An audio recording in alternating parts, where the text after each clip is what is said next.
or religion which promotes terrorism and these evil actions? Very interesting. One of the ways and the forms that we try to give dawah here at the United Muslim Masjid in Philadelphia, we use the outlet of our radio show that you were blessed to be at yesterday.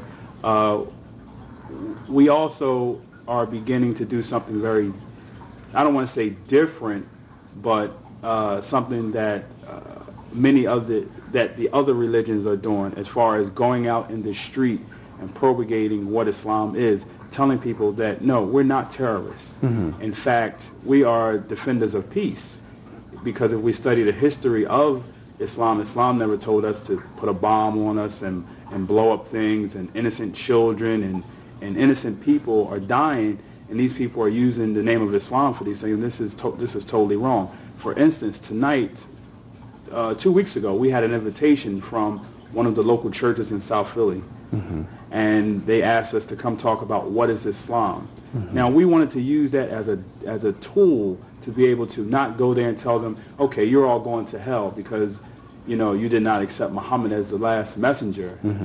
But in fact, we're going to them and we're preaching to them what the religion is. This big misconception of us being terrorists. This is the biggest thing, the biggest thing with the media that's portraying us as Muslims to be terrorists. So we're using this tonight to go to the church and explain to them this is the religion of Islam. This is what we are and this is what we're not.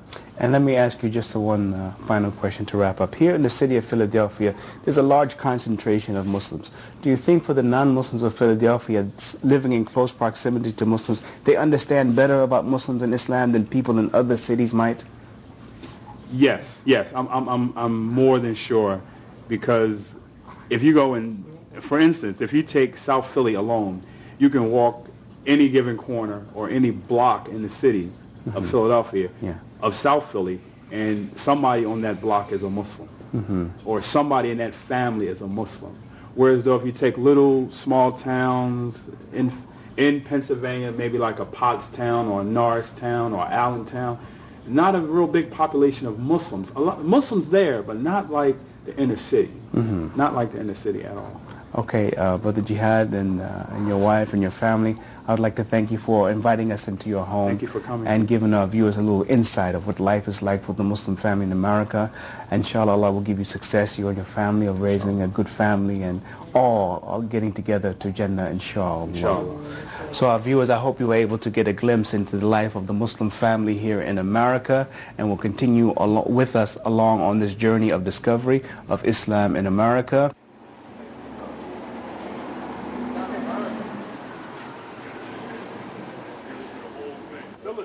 I'll let you know. They were going in. I'll let you know when I got a first. My phone was ringing. You know what people were saying? Today we're still in South Philadelphia, and we're with some sisters here from the masjid here, and we want to talk to them a bit about their life as Muslim women in America. So I'm going to ask them to introduce themselves and talk a bit about how they become Muslim, and talk about some of the challenges and issues facing Muslim women here in America. Assalamu alaikum. Wa alaikum salam wa rahmatullahi wa barakatuh. My name is Fatima Abdul Haq. I have been Muslim for almost 20 years. I was introduced to Islam by a dear friend of mine some almost 30 years ago. And after my quest for spiritual guidance, spiritual uplifting, I researched various religions. Having been raised a Baptist here in America, I researched various religions, and that's Christianity, Catholicism, Judaism, New Age, Islam, born-again Christian, and back to Islam. And I accepted Islam simply because it was